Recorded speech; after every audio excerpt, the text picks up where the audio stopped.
Saludos, oyentes de Oberon. ¿Cómo están? ¿Preparados para un nuevo video de historias que ocurrieron en Monterrey? Escriban en los comentarios y también dejen sugerencias de historias que les gusten, porque ustedes son la razón por la que estamos aquí. Prepárense porque comenzamos. Ya. La vida que llevaba no tenía nada de especial, y quizá por eso siempre me pareció segura. Abría la tiendita antes de que el sol terminara de subir entre los cerros.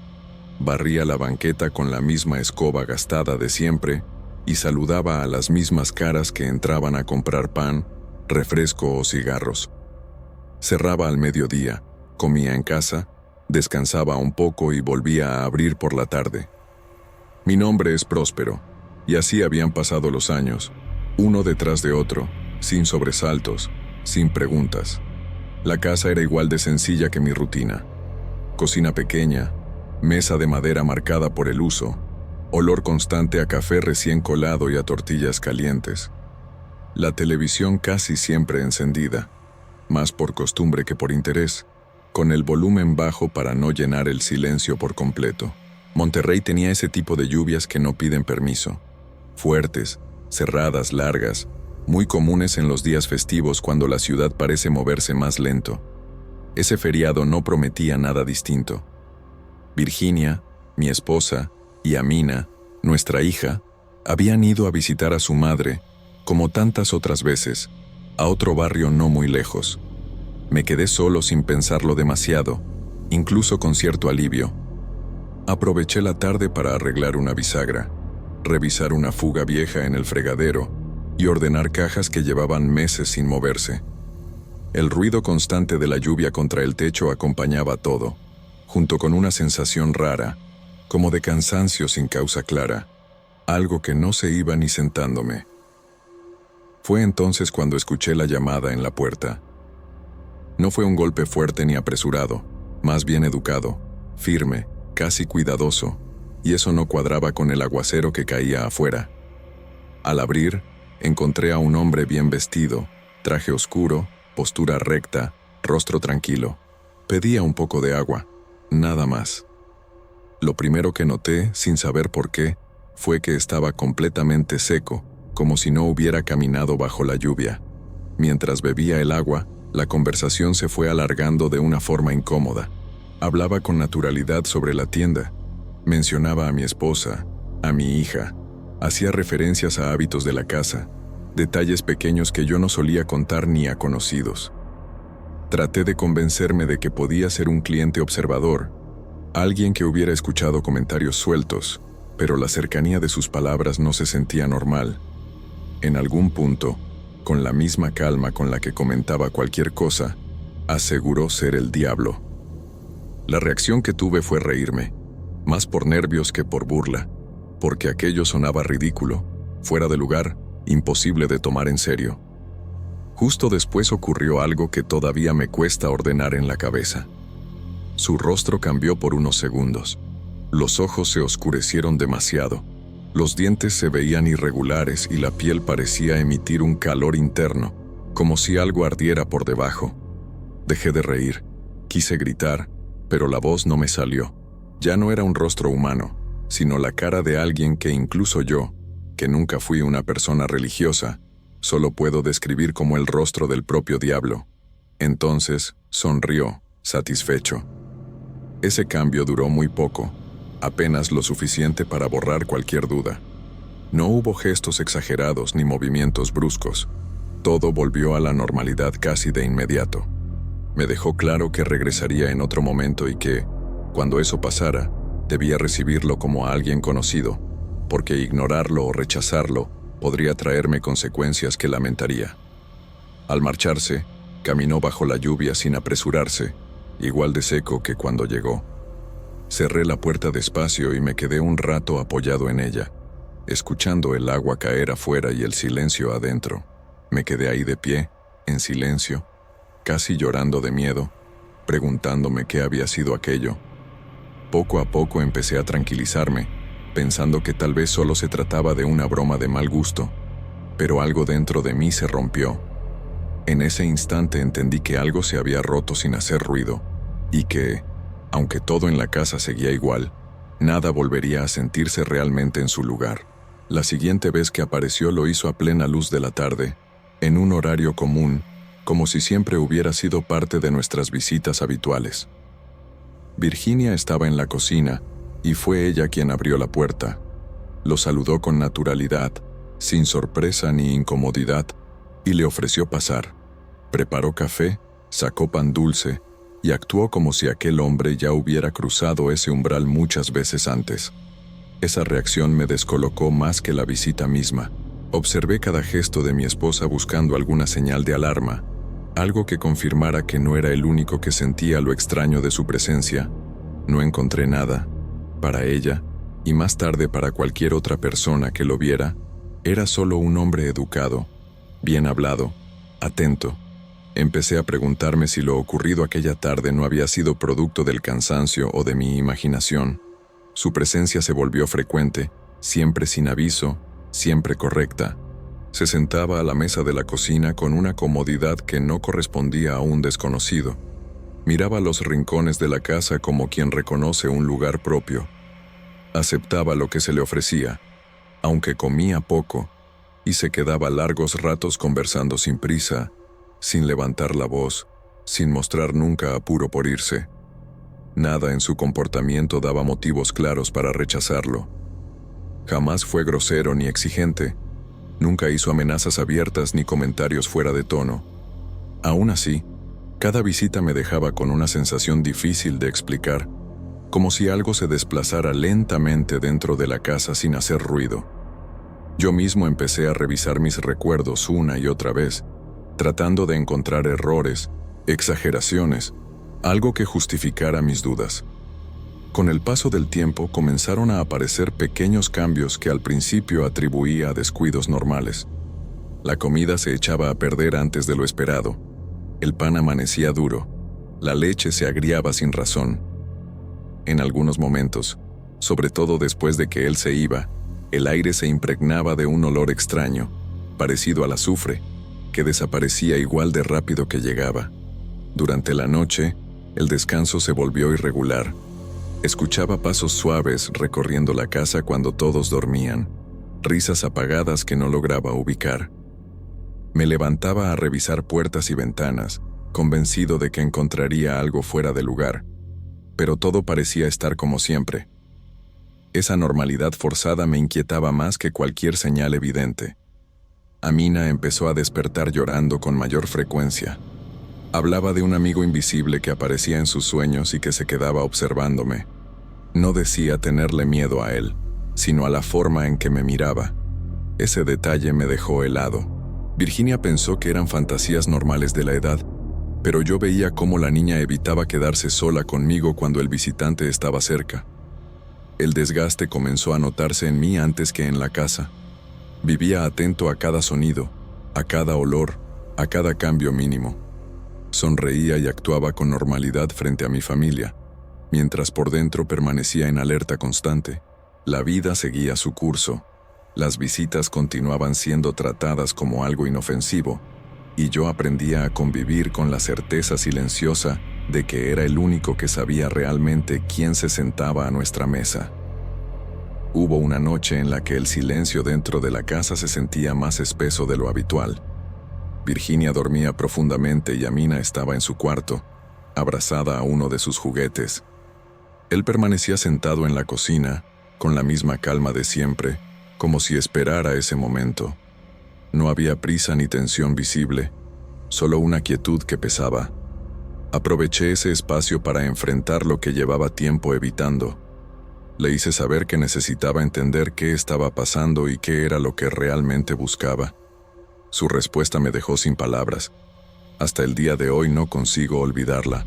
Me dijo: «Es mi costumbre visitar a los míos. ¿Qué creíste que era? ¿Pensabas que cuando murieras irías al cielo? Entonces déjame avisarte desde ahora. Tendrás una vida larga, pero cuando llegue tu hora, vendré a buscar tu alma. Tú me perteneces». Esa certeza me dejó inmóvil. La mente se me llenó de recuerdos y repasé mi vida entera buscando alguna falta grave, algún error que justificara ese destino. Pensé en decisiones pequeñas, en palabras dichas sin pensar, en momentos de indiferencia. Nada parecía suficiente. Aún así, el miedo se instaló con una fuerza que no había conocido. Después de eso, se fue. Antes de irse, dijo que volvería pronto para otra visita. En cuanto se marchó, me senté a pensar. ¿Y si todo era una broma? Tal vez algún amigo o cliente me llamaría días después riéndose de cómo caí en la historia del diablo. Pero, ¿y si era real? El único pensamiento que me vino a la cabeza fue rezar. Empecé a creer que, si me volvía más fiel a Dios, podría evitar ese destino. Busqué refugio en lo que siempre había tenido cerca y nunca había tomado del todo en serio. Empecé a rezar cada día, primero con torpeza y luego con desesperación. Volví a la iglesia, me senté en bancas que conocía desde niño y pedí orientación, protección, una señal de que todavía había algo que pudiera hacerse. Esa etapa no pasó desapercibida para él. Regresó después de verme cambiar mis hábitos, de notar mi insistencia en la fe. Sin alzar la voz ni mostrar burla, dejó claro que esas oraciones no tendrían efecto. La forma en que lo comunicó fue más devastadora que cualquier amenaza abierta, porque no había enojo ni ironía, solo una afirmación tranquila. La sensación que siguió fue de abandono total. Comprendí que mi esfuerzo por acercarme a Dios llegaba tarde, o no era suficiente, y que nada de lo que intentara modificaría lo que él afirmaba con tanta seguridad. Esa idea me dejó vacío, como si el suelo hubiera desaparecido bajo mis pies. Comencé a cuestionar mi propia mente. Pensé en el cansancio, en el estrés acumulado, en la posibilidad de estar inventando todo como una defensa ante algo que no entendía. Imaginé que podía tratarse de una broma cruel, una coincidencia llevada al extremo por mis miedos. Aún así, cada visita, cada olor extraño, cada gesto suyo me devolvía a la misma conclusión. Al final de ese periodo me encontré agotado, dividido entre la culpa y la fe, entre la razón y el terror. Vivía con la sensación constante de estar condenado sin saber por qué, cargando una sentencia que no recordaba haber firmado, pero que alguien más parecía conocer demasiado bien. La idea de irnos no surgió de golpe, sino como una necesidad que fue creciendo dentro de mí hasta volverse insoportable. Hablé con Virginia muchas veces, usando razones prácticas, mencionando la inseguridad del barrio, el desgaste de la casa, el deseo de empezar de nuevo. Ella dudó, pero terminó aceptando al ver mi estado, mi cansancio constante, esa ansiedad que ya no podía ocultar ni a mi propia familia. Empacar fue un intento torpe de normalidad. Guardamos ropa, platos, recuerdos, mientras yo sentía que dejaba atrás algo que no estaba dispuesto a quedarse. Cada caja cerrada me daba una ilusión breve de control. La casa se vaciaba y aún así seguía pesando. Las paredes parecían observarnos, como si supieran que huíamos por un motivo que no nos atrevíamos a nombrar. La última noche, cuando casi todo estaba listo, él apareció una vez más. Y si todavía me quedaba alguna duda de que todo era real, a partir de esa noche ya no la tuve, porque él no tocó la puerta ni pidió permiso para entrar. Simplemente apareció dentro del cuarto, materializándose frente a mí, con un traje negro impecable y unos ojos rojos que me hicieron caer hacia atrás, sentado en la cama, conteniendo un grito para no asustar a mi hija y a mi esposa, que estaban en la cocina. Me miró, sonrió y dijo que podía ir a donde quisiera, pero que no serviría de nada, porque para él encontrar mi casa era tan fácil como chasquear los dedos. Después de eso, abrió la puerta del cuarto y salió. Fui tras él, pero no encontré a nadie. Simplemente desapareció sin sonido, sin alboroto, de la misma forma en que llegó. El nuevo hogar trajo silencio, pero no alivio. Las visitas cesaron, al menos de forma visible, y eso me permitió respirar por momentos. Aún así, el miedo se quedó conmigo. Empecé a verme más viejo en el espejo, con ojeras profundas y gestos tensos. Vivía atento a cualquier ruido, a cada golpe en la puerta. convencido de que la espera era solo una pausa. No le dije nada a nadie, ni siquiera a mi esposa. Mi hija sigue creciendo y hablando de sueños con el amigo de papá, y yo guardo silencio. Mi esposa pregunta por el visitante, que ya no ha vuelto a vernos en nuestra nueva casa, y yo guardo silencio. ¿Qué podría decir? Intento seguir con mi vida, pero sé lo que vi. Hasta este punto, él no ha vuelto a presentarse en persona. Sin embargo, hace poco lo soñé, riendo con la misma calma de siempre, como si el tiempo no tuviera importancia.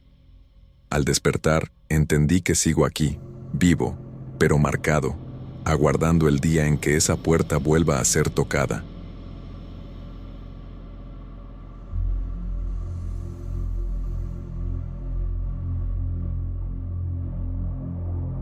Mi nombre es Rosabel. Me casé joven, a los 22 años. Mi esposo siempre ha sido un compañero atento, comprensivo y presente. Quedé embarazada poco después del matrimonio, y para nosotros fue una verdadera felicidad. Ser madre siempre fue mi sueño. Me sentía plena y realizada. Teníamos pequeños problemas, como en cualquier hogar, pero eran cosas normales, del día a día. Aclaro todo esto para que quede claro que siempre fui una persona común, estable, feliz, sin ninguna razón para inventar una historia como esta.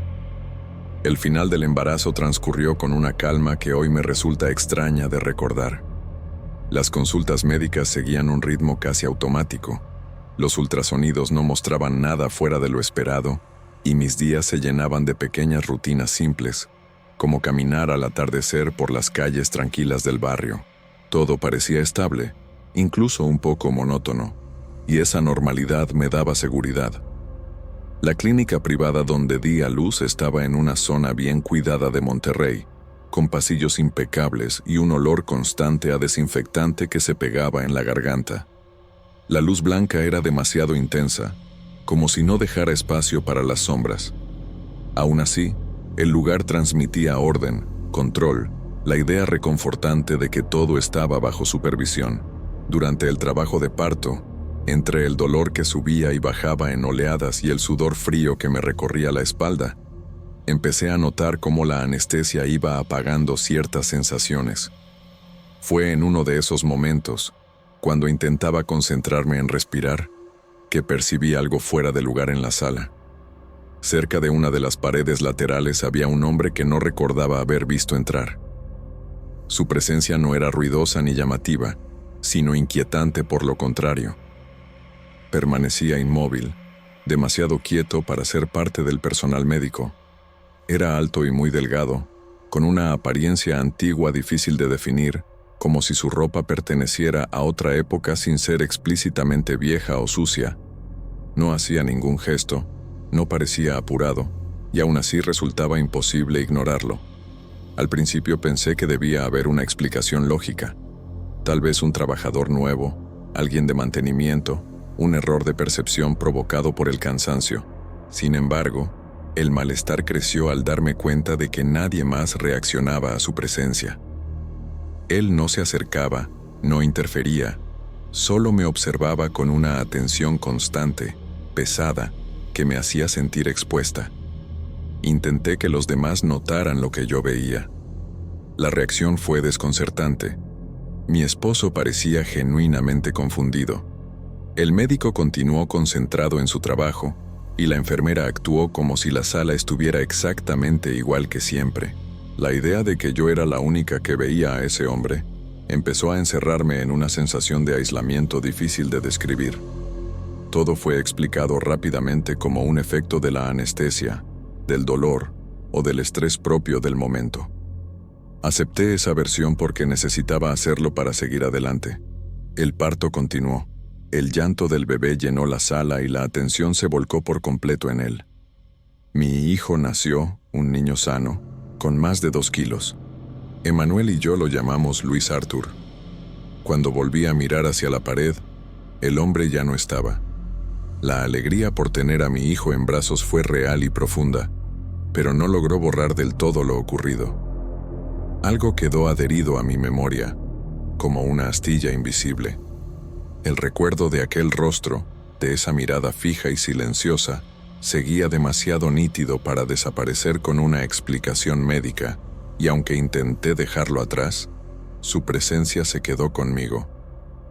Volver a casa significó entrar en una rutina que giraba por completo alrededor del bebé. Las madrugadas se fragmentaron en tomas de leche, cambios de pañales y un cansancio que se acumulaba sin dar tregua. Emanuel se quedó algunos días más antes de regresar al trabajo, y cuando lo hizo, la casa adquirió un silencio distinto, ya no vacío, sino atento, como si todo estuviera pendiente del cuarto del niño. Con el paso de esas primeras semanas, el recuerdo del hospital empezó a acomodarse en mi cabeza de otra forma. Pensé mucho en mi abuela materna, en las historias que contaba cuando yo era niña sobre familiares fallecidos que venían a conocer a los recién nacidos. Siempre hablaba de presencias curiosas, nunca dañinas, casi como visitas breves movidas por el cariño. Esa idea me dio calma y me aferré a ella como una explicación posible. Esa tranquilidad duró poco. La casa comenzó a presentar detalles difíciles de ignorar, aunque al principio parecían insignificantes. En ciertos momentos, aparecía un olor metálico y frío, parecido al del hierro mojado, sin que hubiera una fuente clara. Se manifestaba sobre todo por la noche y desaparecía igual de rápido, dejando una sensación desagradable en el aire. Junto con el olor, empecé a notar cambios bruscos de temperatura en puntos específicos de la casa. No era un frío general, sino algo localizado, como si el ambiente se alterara solo a mi alrededor. A eso se sumó una sensación constante de estar siendo observada cuando me encontraba sola, una incomodidad silenciosa que no sabía explicar con palabras. Los sonidos llegaron después. No se trataba de ruidos claros ni de pasos, sino de murmullos indefinidos que surgían en la madrugada. Más que escucharlos con los oídos, los percibía como una presión en la cabeza, como si algo intentara abrirse paso en mi conciencia. Despertaba con la impresión de que alguien había tratado de llamar mi atención desde dentro. Poco a poco, la presencia empezó a sentirse en lo emocional. Cada vez que cargaba a mi hijo, el ambiente se volvía pesado, denso, difícil de respirar.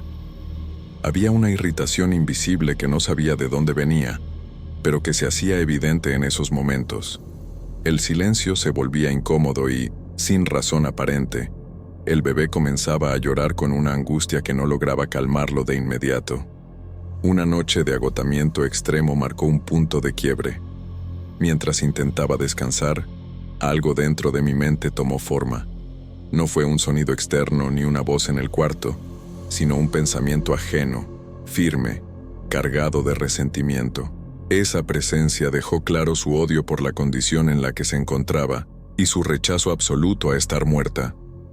La idea que transmitía era perturbadora, la convicción de que debía ocupar el lugar de mi hijo para vivir una vida nueva. El miedo que sentí no fue un sobresalto violento, sino un terror profundo que me paralizó por segundos. Reaccioné con un grito involuntario que rompió esa sensación de encierro mental. La presión desapareció y el ambiente se alivianó, pero supe de inmediato que aquello no se había ido del todo. En ese momento entendí que no estaba frente a una presencia protectora ni ante una simple confusión de mi mente. La casa empezó a comportarse de maneras que ya no podían explicarse con distracciones o descuidos. Objetos aparecían en lugares distintos a donde los había dejado, cosas pequeñas al principio, fáciles de justificar. En el cuarto del bebé ocurrían caídas leves cuando estaba sola, como si algo rozara los muebles sin fuerza suficiente para hacer ruido. El Moisés mostraba movimientos casi imperceptibles, tan lentos que no podían atribuirse a una corriente de aire. Incluso los detalles más cotidianos comenzaron a fallar. La leche guardada en el refrigerador se echaba a perder antes de tiempo, una y otra vez, sin razón clara. Revisé fechas, cambié envases, limpié todo con más cuidado del habitual. Nada funcionó. Cada pequeño incidente sumaba una capa más de tensión a un ambiente que ya se sentía inestable. Mi cuerpo empezó a resentirlo todo. Perdí peso de forma evidente. El apetito desapareció y el cansancio dejó de ser solo falta de sueño para convertirse en debilidad constante. Acudí al médico varias veces y los estudios no mostraron nada fuera de lo normal. La explicación se reducía siempre al mismo diagnóstico cómodo: agotamiento propio del posparto. El descanso tampoco ofrecía alivio. Los sueños se repitieron con una insistencia que me desgastaba. En ellos aparecían imágenes de partos invertidos, escenas confusas y angustiosas donde algo intentaba entrar en mi cuerpo, ocupar un espacio que no le pertenecía. Al despertar, la sensación no era de haber soñado, sino de haber sido invadida, como si algo hubiera cruzado un límite. La presencia empezó a mostrar un rechazo claro hacia mi hijo. Cada vez que él se convertía en el centro de atención, el ambiente se cargaba de una irritación difícil de describir. El aire se volvía pesado y el silencio adquiría una tensión incómoda. Llegué a evitar quedarme sola con él por momentos, no por falta de amor, sino por un miedo mezclado con culpa que me resultaba insoportable. Ese conflicto interno me consumía. El instinto de protegerlo chocaba con una alerta constante que no sabía cómo apagar. Me sentía observada incluso cuando lo tenía en brazos, como si alguien evaluara cada movimiento, cada gesto. Esa vigilancia silenciosa fue erosionando mi tranquilidad poco a poco. Una madrugada desperté con un presentimiento tan fuerte que me sacó de la cama de inmediato. No fue un ruido ni un llanto lo que me alertó, sino una certeza absoluta de que algo estaba mal. Corrí hacia el cuarto del bebé y percibí la presencia demasiado cerca, concentrada, cargada de intención. La urgencia del momento me heló el cuerpo. Reaccioné con lo único que conocía desde niña. Aferré el rosario antiguo de mi abuela y recé de manera torpe, desesperada, sin orden ni calma. En ese silencio tenso, sentí cómo la agresividad de la presencia se manifestaba por completo, como si intentara imponerse. No desapareció, pero retrocedió, y en ese instante comprendí algo esencial. Aquello no buscaba asustarme, quería ocupar un lugar que ya tenía dueño. Al ver que retrocedía, cerré los ojos y recé con más fuerza. No sabría decir cuánto tiempo pasó. Cuando por fin volví a abrir los ojos, ya había desaparecido. Mi esposo llegó poco después, diciendo que había escuchado ruidos y que me oyó gritar. No recuerdo haber gritado, pero aún así, le conté todo en ese momento. Desesperada, sentí alivio al ver que me creyó. Después de lo ocurrido en el cuarto del bebé, ya no fue posible seguir fingiendo que todo tenía una explicación simple. Mi familia terminó por aceptar que algo fuera de lo normal estaba pasando en la casa. Se decidió llamar a un sacerdote de confianza, el mismo que había oficiado nuestra boda, alguien cercano, sobrio, sin gestos exagerados ni discursos alarmistas. La bendición trajo un cambio inmediato. El ambiente se sintió más ligero, como si el aire hubiera recuperado su lugar natural dentro de la casa. El silencio dejó de presionar el pecho y las noches se volvieron más llevaderas. Aún así, no todo desapareció por completo. De vez en cuando, algún objeto caía sin motivo aparente, una corriente de aire cruzaba una habitación cerrada, o ese olor metálico surgía por segundos antes de disiparse. La recomendación fue clara y directa. El bebé debía ser bautizado lo antes posible. Seguimos esa indicación sin dudarlo. A los 6 meses se realizó el bautizo en una ceremonia sencilla, rodeados de familiares cercanos. A partir de ese momento, la presencia dejó de manifestarse de forma perceptible dentro de la casa. Hubo una calma que parecía definitiva, aunque no absoluta. La normalidad regresó poco a poco, y con ella cierta confianza que había estado ausente durante meses. Sin embargo, una parte de mí permanecía alerta, como si hubiera aprendido a no bajar la guardia del todo. En ocasiones específicas, al quedarme observando a mi hijo mientras dormía, algo me estremecía. Por breves segundos, en el reflejo del vidrio del Moisés, creía distinguir el rostro de aquel hombre. No lo veía de frente, solo como una imagen fugaz, un error visual demasiado rápido para demostrarlo o explicarlo. Para sentirme más segura, adopté pequeñas rutinas que mantengo hasta hoy. Coloco agua bendita en las esquinas de la casa. Cuelgo ramos de ruda de manera discreta y hago oraciones en silencio antes de dormir. No lo hago por costumbre ni por superstición, sino por una necesidad que nació del miedo. Esa experiencia me dejó una vigilancia constante que no se apaga del todo. Entendí que la presencia que nos rodeó no estaba movida por tristeza ni por añoranza, sino por una furia profunda. Lo que buscaba no era compañía ni consuelo, sino reemplazo. La certeza con la que vivo es simple y perturbadora. Hay presencias que no aceptan su propio final y que, incluso en el silencio, siguen esperando una oportunidad para ocupar un lugar que ya no les pertenece.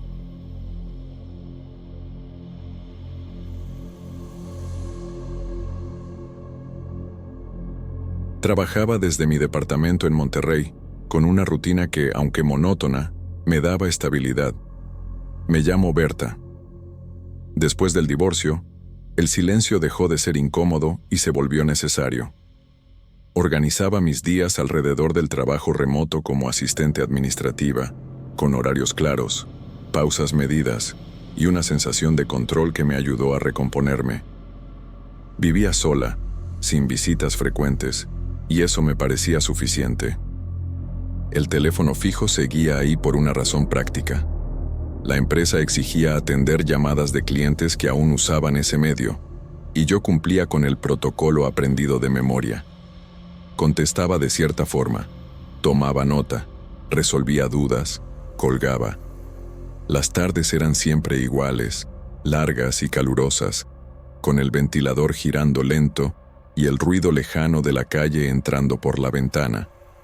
Una tarde cualquiera, fuera del horario en que solían entrar más llamadas, el teléfono sonó. Atendí sin pensar, repitiendo mentalmente el procedimiento habitual. Del otro lado no llegó ninguna solicitud ni presentación. Lo único que percibí fue una respiración constante, tranquila, como si la persona no tuviera prisa ni intención de hablar. Esperé unos segundos manteniendo la compostura profesional, convencida de que se trataba de una falla o de alguien que colgó por error. Permanecí en silencio, atenta, hasta que la llamada se cortó de golpe, sin despedida ni ruido previo. El sonido seco del auricular al quedar mudo me pareció más fuerte de lo normal. La explicación que me di fue sencilla. Pensé en una línea cruzada, en una prueba técnica, en algún error común. Por costumbre anoté la hora en mi cuaderno, igual que hacía con cualquier incidencia mínima.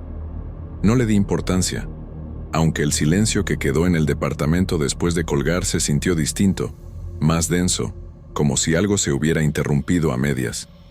Los días siguientes transcurrieron sin cambios aparentes. Cumplí con mis tareas, preparé comida sencilla, respondí correos y llamadas normales. Sin embargo, el teléfono volvió a sonar otra tarde, otra vez fuera del horario habitual. Al atender, ocurrió exactamente lo mismo. Respiración al otro lado, ausencia total de palabras y un corte repentino. La repetición empezó a llamar mi atención. No sentía miedo en ese momento, pero sí una molestia difícil de explicar, una especie de fisura en la previsibilidad que tanto valoraba. Consideré comentarlo con alguien, pero me pareció exagerado darle peso a algo que podía tener una explicación técnica. Con el paso de esa semana noté un detalle que no pude ignorar. Las llamadas no solo se repetían, sino que ocurrían casi siempre en el mismo intervalo de la tarde, como si alguien hubiera decidido marcar siguiendo un horario preciso. Esa regularidad, más que la respiración anónima, fue lo que me hizo pensar que no se trataba de simples errores. El calor de Monterrey empezó a volverse insoportable en esas semanas, y tal vez por eso mi paciencia se fue adelgazando. Una tarde, mientras el ventilador apenas movía el aire, atendí otra de esas llamadas. La respiración volvió a escucharse igual que siempre, pero justo antes de que la línea se cortara, percibí un murmullo leve, casi enterrado en el ruido de fondo. No pude asegurar si fueron palabras reales o una impresión provocada por el cansancio acumulado. La duda se quedó conmigo más tiempo del que hubiera querido. En la siguiente llamada, la respiración no estuvo sola. Algo se formó con más claridad. Una frase corta, dicha en un tono bajo, sin emoción. No era una voz alterada ni amenazante, y eso fue precisamente lo que me inquietó. Sonó natural, como si no hubiera nada extraño en hablarme así. Lo que terminó de descolocarme no fue lo que se dijo, sino el momento. Aquellas palabras coincidían con un pensamiento que había tenido minutos antes. Algo trivial, una queja silenciosa sobre el calor o una tarea pendiente. No lo había dicho en voz alta, ni lo había escrito, y aún así apareció del otro lado de la línea. Con cada llamada, la precisión aumentó. Surgieron recuerdos breves de mi exmarido, imágenes que cruzaban mi mente sin intención, decisiones pequeñas que todavía no tomaba. No eran confesiones profundas ni secretos oscuros, sino fragmentos íntimos que solo existen dentro de la cabeza. La posibilidad de que fuera coincidencia empezó a perder fuerza. Busqué explicaciones que no me obligaran a entrar en pánico. Pensé en estrés, en agotamiento mental, en alguna forma de autosugestión. Llegué a creer que mi memoria estaba mezclando momentos y que yo misma completaba lo que quería oír. Para probarlo, intenté vaciar la mente cada vez que el teléfono sonaba, concentrarme en la respiración, no pensar en nada concreto. El intento fue inútil. Aun cuando hacía ese esfuerzo, la voz parecía deslizarse por pensamientos que yo no lograba controlar del todo. Esa sensación de invasión silenciosa empezó a transformarse en ansiedad.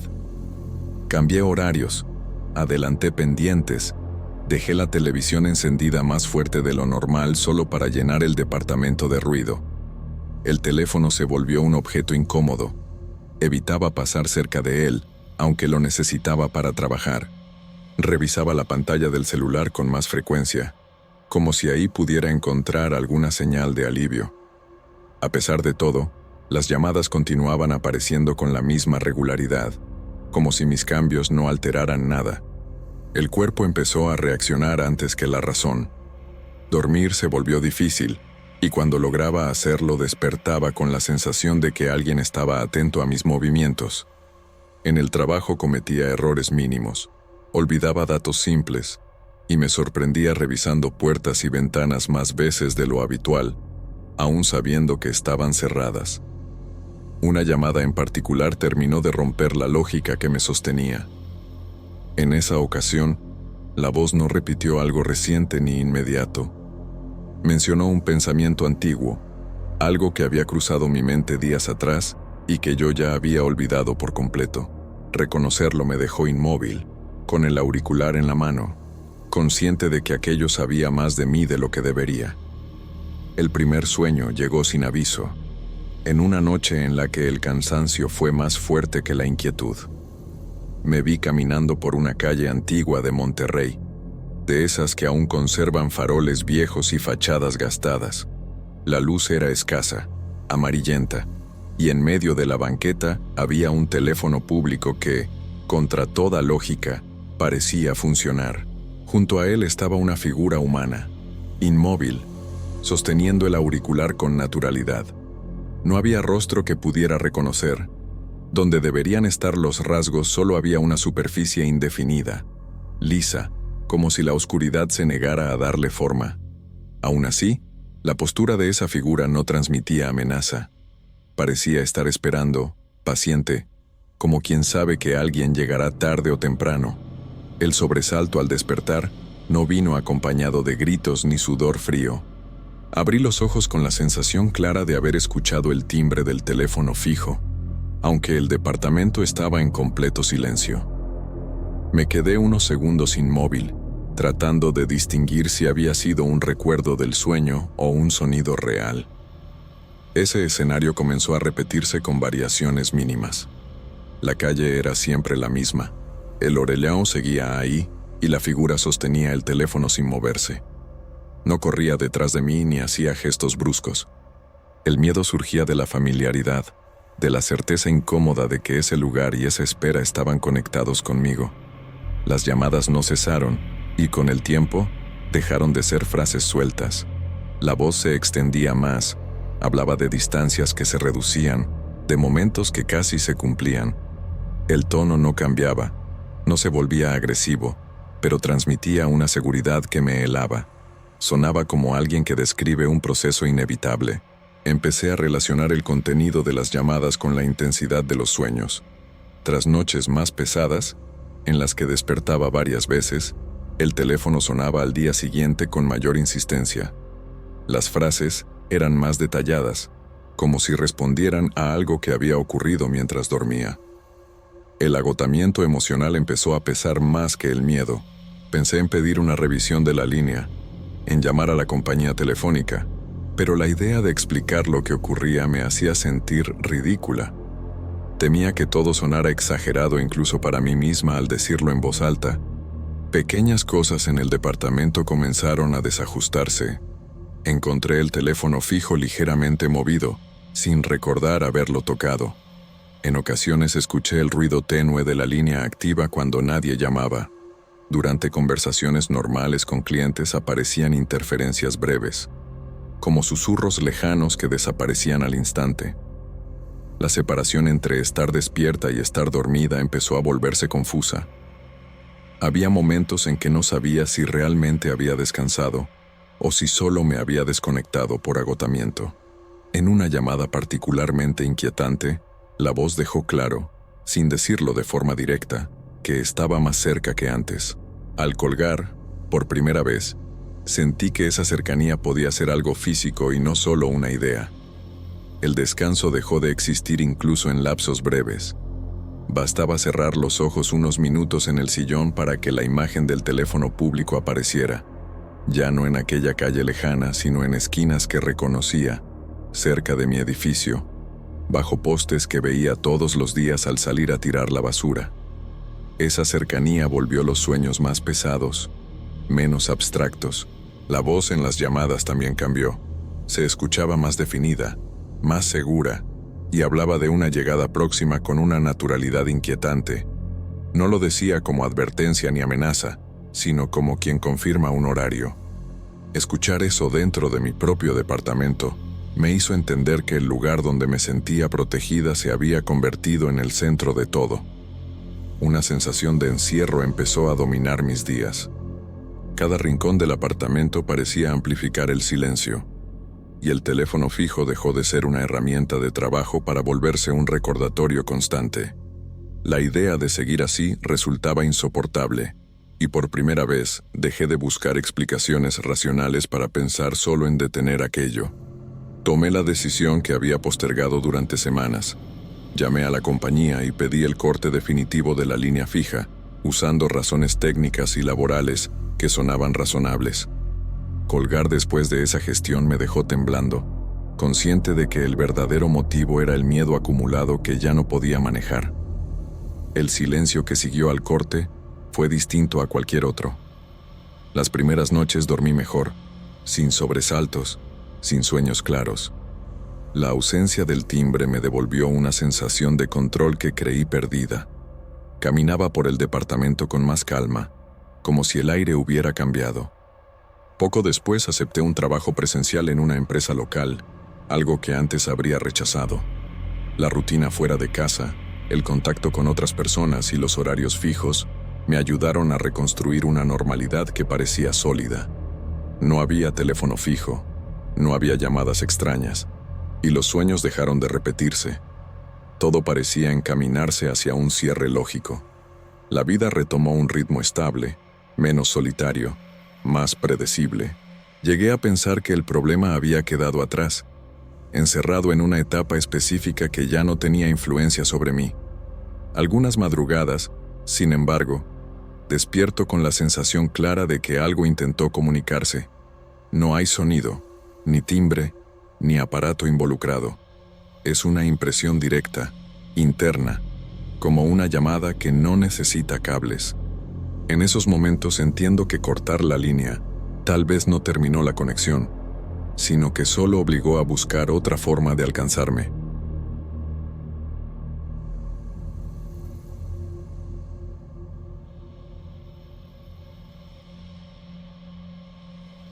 Vivir en Monterrey siempre fue algo natural para mí. Estudié ahí, me formé ahí y conocía bien el ritmo de la ciudad, su calor persistente y esa mezcla de ruido constante con momentos breves de silencio. Soy Tales. En 2022, recién graduado de Ingeniería Civil, decidí junto con mi amigo Amílcar alquilar un departamento sencillo para dividir gastos mientras buscábamos mejores oportunidades laborales. Amílcar y yo nos conocíamos desde los primeros semestres de la carrera. Compartimos desvelos, proyectos mal pagados y la presión constante de terminar la universidad. Al salir, ninguno tenía prisa por aparentar una vida resuelta, así que el acuerdo fue práctico. Un departamento modesto en un barrio residencial antiguo, cerca de avenidas transitadas, sin pretensiones. El edificio tenía 5 pisos, fachada beige castigada por el sol y la contaminación, un portón de hierro pesado y escaleras estrechas que hacían sudar incluso antes de llegar al tercer nivel. No había elevador y nadie parecía extrañarlo. Los primeros días fueron comunes, casi olvidables. Dormimos en colchones puestos directamente sobre el piso. Usamos una cafetera vieja que goteaba más de lo que servía y sobrevivimos a base de arroz, frijoles, tortillas y pollo cuando alcanzaba. Por las noches, el calor nos obligaba a dejar el ventilador encendido, llenando el departamento de un zumbido constante que se mezclaba con el ruido lejano de los coches y las televisiones encendidas en los departamentos vecinos. Amílcar siempre fue más abierto que yo. Salía, hablaba con gente nueva, regresaba tarde sin que el cansancio pareciera afectarle. Yo, en cambio, buscaba orden, repetición y cierta calma al final del día. Aún con esas diferencias, la convivencia era estable. No había conflictos importantes ni tensiones ocultas. Cada uno entendía los hábitos del otro y los respetaba. Una noche de esa primera semana, abrí la puerta de la sacada para dejar entrar algo de aire. El calor seguía atrapado en el departamento y el ambiente se sentía espeso. Al asomarme, noté a una mujer parada en la sacada del edificio de enfrente, justo a la misma altura que la nuestra, mirando directamente hacia adentro. No hacía ningún movimiento evidente. Estaba apoyada en el barandal, vestía algo sencillo y llevaba el cabello oscuro suelto, con un aspecto húmedo que llamaba la atención incluso a distancia.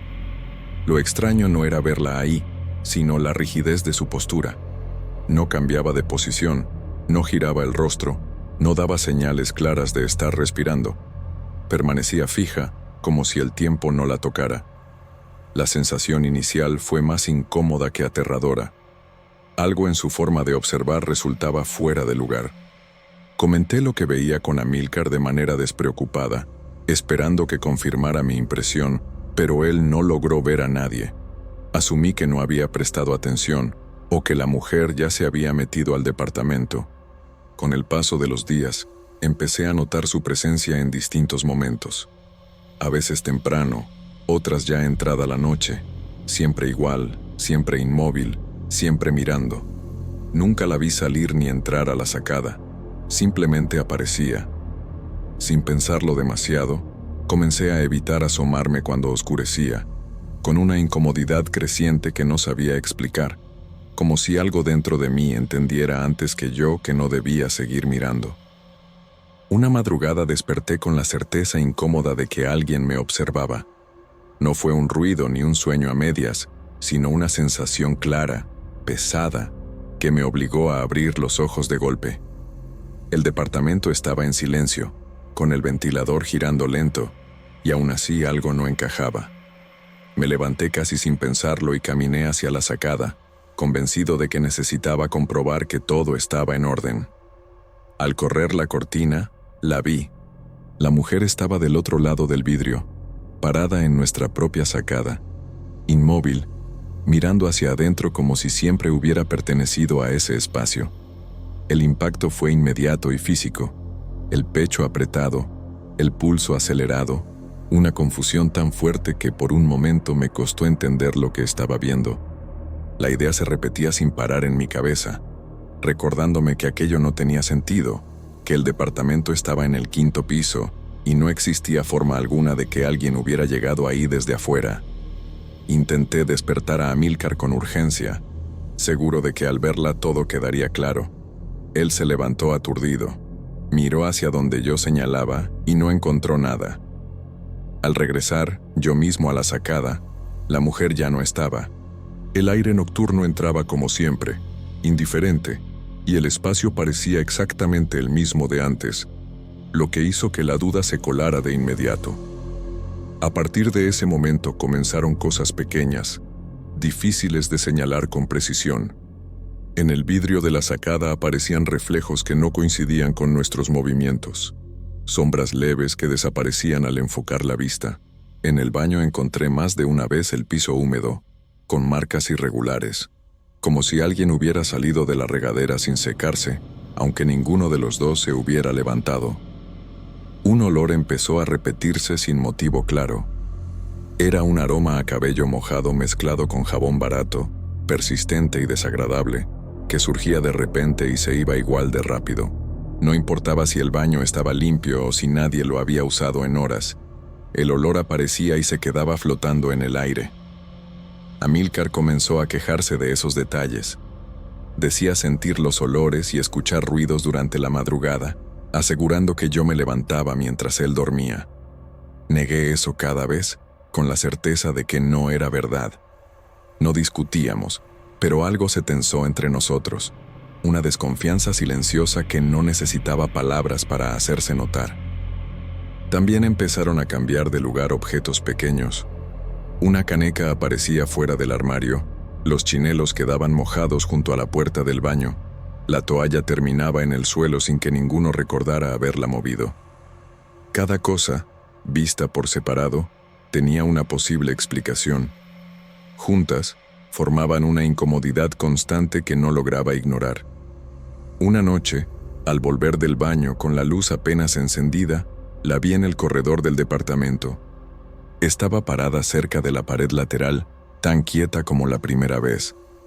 El cuerpo reaccionó antes que la mente y contuve un grito mientras me quedaba paralizado.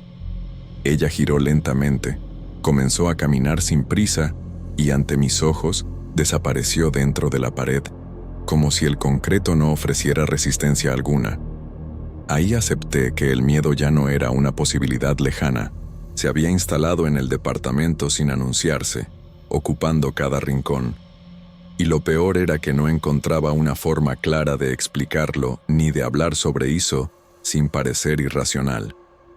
Dormir se volvió un proceso interrumpido y poco profundo. El cuerpo descansaba a medias, pero la mente permanecía alerta, como si esperara algo. Despertaba varias veces sin razón aparente, con esa sensación persistente de no estar solo, aun cuando el departamento parecía igual que siempre, silencioso y oscuro.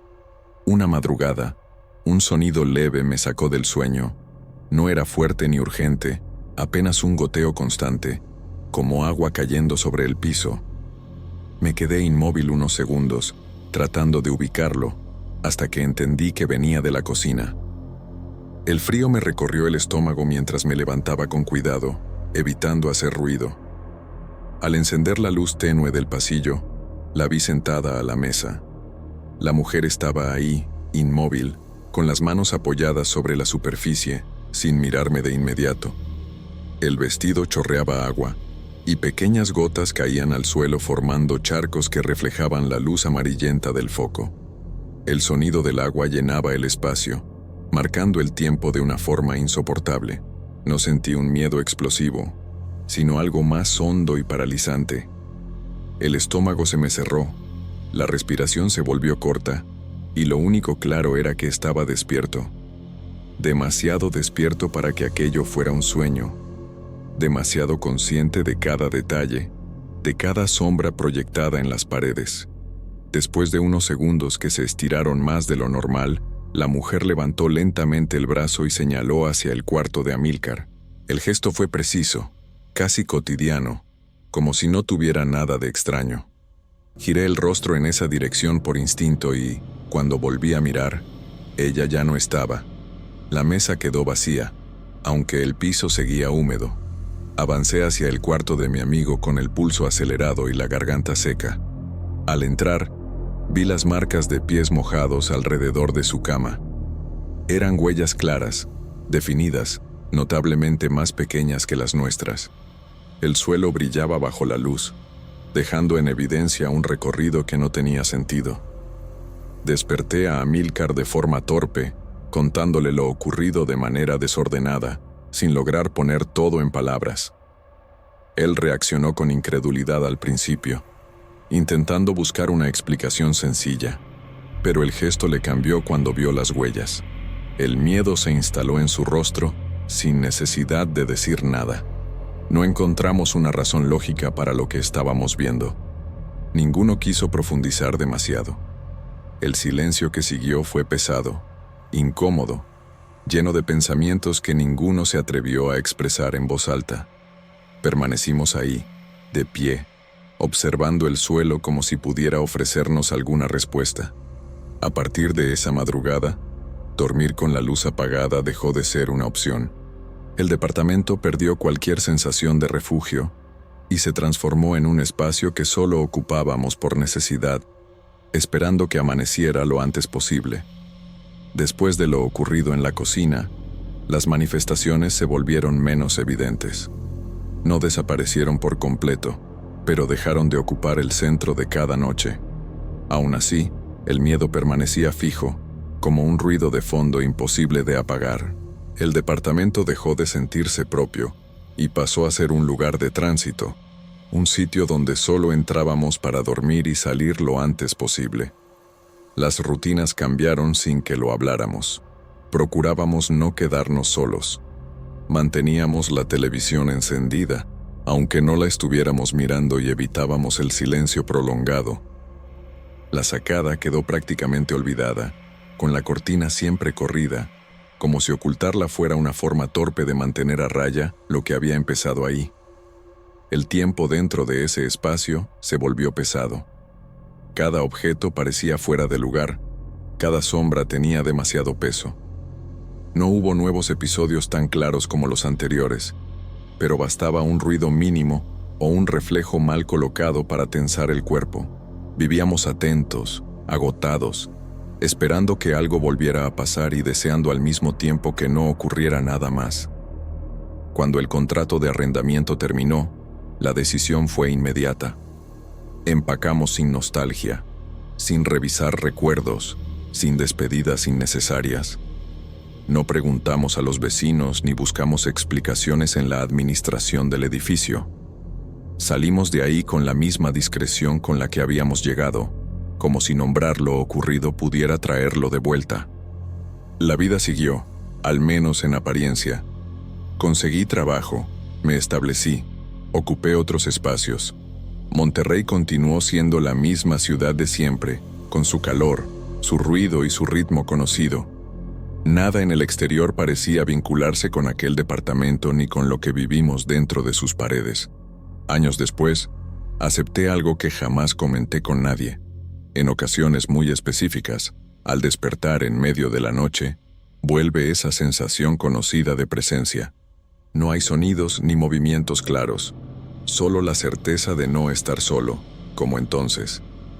En esos momentos, al acostumbrarse los ojos a la oscuridad, distingo una silueta quieta en algún punto del cuarto. No se acerca ni se mueve.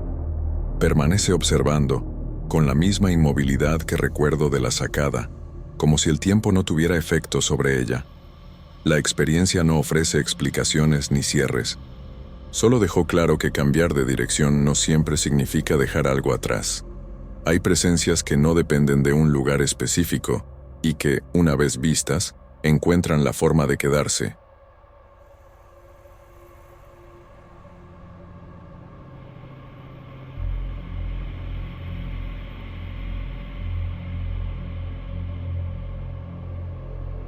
Me llamo Matías y tengo 38 años. Llegué a ese trabajo cargando un error que todavía me pesa en el cuerpo. Caí preso por una tontería que se volvió enorme.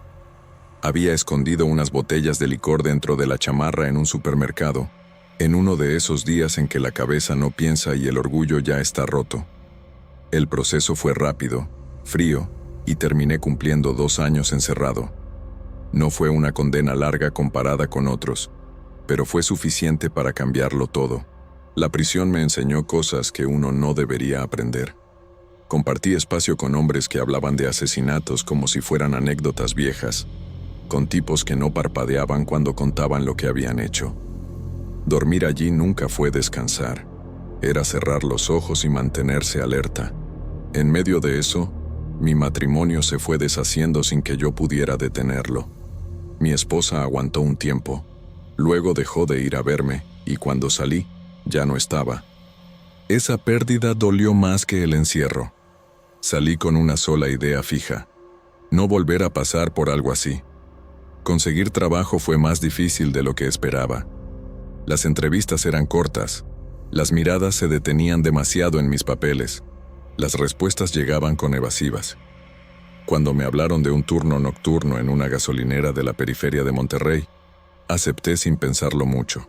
El lugar quedaba lejos del centro, rodeado de talleres mecánicos cerrados, terrenos baldíos llenos de basura y casas bajas de concreto que parecían apagarse por completo al caer la noche. El primer día sentí alivio al ponerme el uniforme. El turno de madrugada parecía sencillo: cargar gasolina a los pocos autos que pasaban, limpiar las bombas, acomodar las bebidas en los refrigeradores de la tienda, cerrar un corte parcial de caja y mantener todo en orden hasta que amaneciera. El barrio dormía temprano.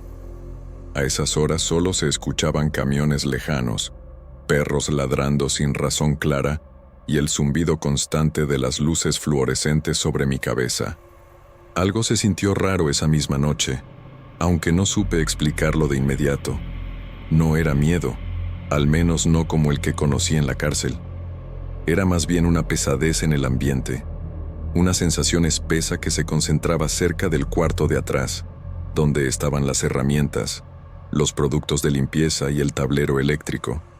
Cada vez que entraba allí, el pecho se me apretaba y el cuerpo pedía salir rápido, como si ese espacio no fuera para mí.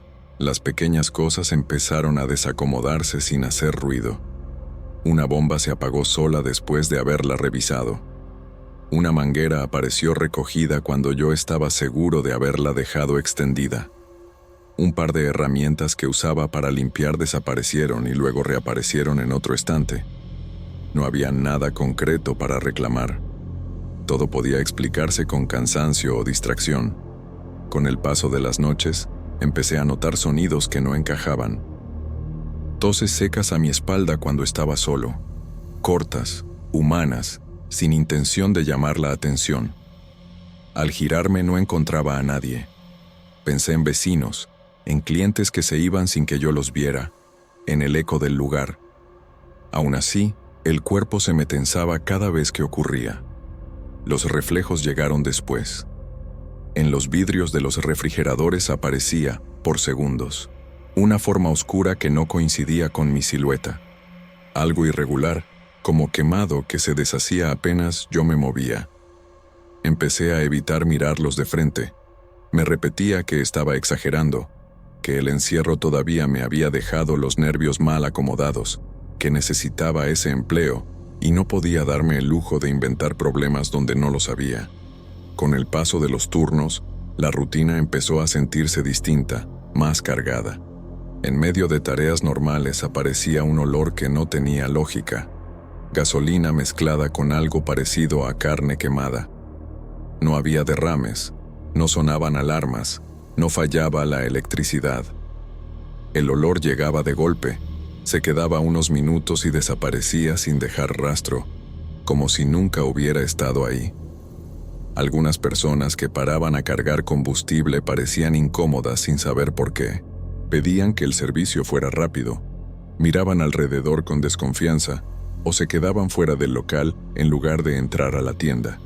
Más de uno comentó, casi como disculpa, que el lugar se sentía pesado, que daba mala espina. Nadie señalaba nada concreto, solo una incomodidad difícil de explicar. Evitar el cuarto de atrás se volvió una costumbre. Cada vez que no tenía opción y debía entrar, la sensación de ser observado se hacía inmediata. No escuchaba pasos ni ruidos claros, pero el cuerpo reaccionaba solo, como si alguien estuviera ahí, atento a cada movimiento. El aire se sentía más caliente, espeso, aunque el extractor funcionara igual que siempre. La concentración empezó a fallarme. Revisaba el dinero una y otra vez, temiendo cometer un error. Olvidaba cerrar una bomba o dejar una escoba fuera de lugar, cosas que antes hacía sin pensar. Para no quedarme quieto cerca de los refrigeradores, llevaba café en una botella desde casa y bebía pequeños sorbos, solo para tener una excusa para moverme. Los reflejos cambiaron de forma. Aquella mancha oscura en los vidrios ya no parecía una simple distorsión. La impresión era la de un cuerpo maltratado, ennegrecido, con zonas que recordaban tela chamuscada pegada a la piel. Jamás lo vi de frente. Solo aparecía en superficies lisas, como si no pudiera sostenerse en algo sólido. Cada vez que notaba esa presencia reflejada, el estómago se me cerraba. El miedo ya no venía solo, empezaba a mezclarse con enojo y vergüenza. Pensaba en lo que dirían si alguien notaba mi nerviosismo, en la imagen de un ex convicto incapaz de sostener un trabajo simple por cosas que no sabía explicar. Cerraba los ojos y la cabeza seguía alerta, repasando sonidos, olores, movimientos. Dormir durante el día se volvió difícil. Me levantaba cansado, con el cuerpo tenso y una presión constante en la cabeza que no se iba ni con café ni con descanso. Todo eso no provocó pánico inmediato, pero sí una ansiedad constante. Vivía atento a cada detalle, esperando que algo pasara sin saber exactamente qué. En el fondo, seguía intentando convencerme de que todo tenía una explicación. Aunque cada noche esa idea se volvía más difícil de sostener, al terminar un turno, cuando el cielo apenas empezaba a aclararse, sentí que ya no podía seguir guardándome todo. Aproveché la entrega del puesto para acercarme a Durval, uno de los frentistas más antiguos del lugar, y le conté lo que me estaba pasando. Medí cada palabra, cuidando no sonar alterado, intentando explicar sensaciones y hechos sin que pareciera una confesión fuera de control. La reacción no fue la que imaginaba. No hubo risas ni comentarios incrédulos. Durval se quedó quieto, con la mirada baja, como si estuviera decidiendo si valía la pena decir algo. El silencio se alargó más de lo normal y me hizo pensar que había cometido un error al hablar. Durante el cambio de turno, terminó contando lo que sabía. Explicó que años atrás un cliente habitual de la tienda, un hombre que casi todas las noches compraba alcohol y se quedaba un rato apoyado en el mostrador, había sufrido un accidente cerebrovascular ahí mismo. Cayó al suelo sin aviso y murió antes de que llegara cualquier ayuda. El cuerpo estuvo tendido dentro del local durante varios minutos. Según lo que Durval relató, después de ese episodio el lugar empezó a cambiar. No ocurría con todos, pero algunos empleados no soportaban el turno nocturno. Se iban sin saber explicar bien por qué, repitiendo historias parecidas a las mías, hablando de incomodidad, ruidos, reflejos y una sensación constante de rechazo. Durval añadió que nadie sabe por qué quienes lo ven dicen percibirlo con el cuerpo completamente oscuro, como si estuviera quemado, pero que esa imagen se repite con frecuencia. Tal vez, según él, el hombre se manifieste así para provocar miedo, o quizá exista algo del otro lado, algo capaz de afectar incluso a los muertos, y que haga que los espíritus que quedan atrapados entre mundos se vayan deteriorando con el tiempo. Comentó que siempre había tenido esa idea, aunque no supiera explicar el motivo. Aquella información no me tranquilizó. Al contrario, le dio forma a todo lo que yo venía sintiendo. Esa noche regresé al trabajo con la cabeza llena de ideas que no quería pensar. El barrio estaba más silencioso de lo habitual, sin autos, sin pasos, sin radios encendidas a lo lejos. El olor apareció con una intensidad que nunca había sentido. Gasolina mezclada con carne quemada, denso, casi pegajoso. Las luces parecían alumbrar menos, como si algo absorbiera parte de la claridad. El ambiente estaba tan quieto que cualquier sonido propio parecía fuera de lugar. Una presencia se hizo evidente a mi espalda sin necesidad de voltearme. El reflejo volvió a mostrarse en los vidrios, más cerca, más definido. No transmitía curiosidad ni dolor, sino una especie de enojo contenido, una sensación clara de que yo estaba ocupando un espacio indebido. El empujón llegó sin aviso. Sentí el cuerpo desplazarse contra las bombas, el golpe seco y el frío del metal en la espalda. No vi manos ni figura completa, pero la fuerza fue real, firme, como una advertencia directa. El corazón se me aceleró y entendí, sin margen para dudas, que algo ahí no me quería trabajando en ese lugar. A partir de ese momento ya no intenté explicarlo de forma lógica. El miedo fue limpio, sin confusión, acompañado de una certeza pesada. Aquello no tenía que ver con cansancio ni con recuerdos de la prisión. Era algo distinto, algo que estaba ahí antes de mí y que había decidido dejarlo muy claro. Después de aquella madrugada, presenté mi renuncia sin rodeos. Al encargado solo le dije que no lograba adaptarme al turno nocturno y que prefería dejar el puesto antes de cometer algún error. No di explicaciones adicionales. Sentí una mezcla rara de alivio y vergüenza, como si estuviera abandonando otra oportunidad, pero al mismo tiempo sabía que quedarme ahí no era una opción. Salir de la gasolinera por última vez tuvo un peso extraño. No miré hacia atrás ni intenté comprobar si algo me observaba. Lo que me acompañó fue la certeza de que había tomado la decisión correcta, aunque eso implicara sumar otro fracaso a una lista que ya me incomodaba cargar. Semanas más tarde, conseguí trabajo como operador de tienda en un supermercado. El lugar estaba siempre iluminado, con gente entrando y saliendo, compañeros hablando, música baja de fondo. Esa normalidad constante me ayudó a bajar la guardia. El sueño empezó a acomodarse y las noches dejaron de ser una espera tensa. La tranquilidad no borró del todo lo vivido. En conversaciones casuales, Borja, un amigo que seguía pasando por la gasolinera, mencionó que el sitio seguía siendo raro. Comentaba que algunos empleados nuevos duraban poco, que ciertos turnos quedaban vacantes sin explicación clara y que había personas que evitaban cargar ahí sin saber bien por qué. Escuchar eso confirmó una sospecha que ya tenía. Lo que ocurría en ese lugar no dependía de mí. Yo solo había sido uno más que estuvo el tiempo suficiente para notarlo y para ser notado. Otros pasaban sin sentir nada, otros se iban con historias parecidas a la mía. Pensar en el puesto funcionando como cualquier otro, con luces encendidas y bombas activas, me producía una incomodidad difícil de explicar. Todo seguía igual por fuera, pero algo permanecía ocupando ese turno silencioso de la madrugada. No me considero alguien especial, ni más sensible que otros. Tampoco creo haber sido elegido por alguna razón concreta. Estuve ahí, solo, de noche, y eso bastó.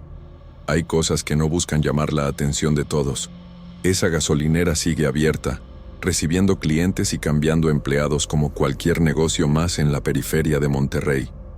Mientras tanto, algo invisible continúa ahí, esperando a quien le toque trabajar cuando la ciudad duerme.